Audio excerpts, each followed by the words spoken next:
აფხაზეთის ავტონომიური რესპუბლიკის უმაღლესი საბჭოს ხდომაზე აფხაზეთის ავტონომიური რესპუბლიკის ჯანმრთელობისა და სოციალური დაცვის მინისტრს ლაშა ქარდავას მოусმინეს. მინისტრის საათის ფორმატში ლაშა ქარდავამ სამინისტროს საქმიანობის 9 თვის ანგარიში წარადგინა და დასმულ შეკითხვებს უპასუხა. მინისტრმა დაწვრილებით ისაუბრა სამინისტროს მიერ განხორციელებული პროგრამების შესახებ, რომლებიც მიმართულია აფხაზეთიდან დევნილთა და ოკუპირებულ აფხაზეთის ტერიტორიაზე მცხოვრებთა სამედიცინო დახმარებაზე. მინისტრმა ყურადღება გაამახვილა დევნილთა სამედიცინო დაწესებულებებში განხორციელებულ ცვლილებებზე, ახალ ინვესტიციებზე და სამოქმედო გეგმაზე, რაც დადებით გავლენას იქონიებს დევნილი მოსახლეობის ჯანმრთელობის მდგომარეობაზე.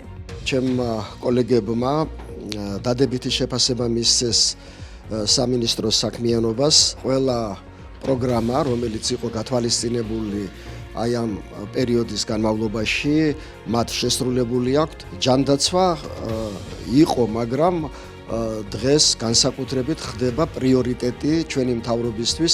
ზოგადად სოციალური საკითხები, სოციალური მიმართულება, ჯანდაცვა ეს არის მთავარი. მინისტრის საათის პარკლებში დღეს უმაღლეს საბჭოში წარვადგინა 9 თვის საქმიანობის ანგარიში. იყო კითხვა-პასუხის რეჟიმი, მაქსიმალურად ყველა კითხვაზე გავეცით პასუხები.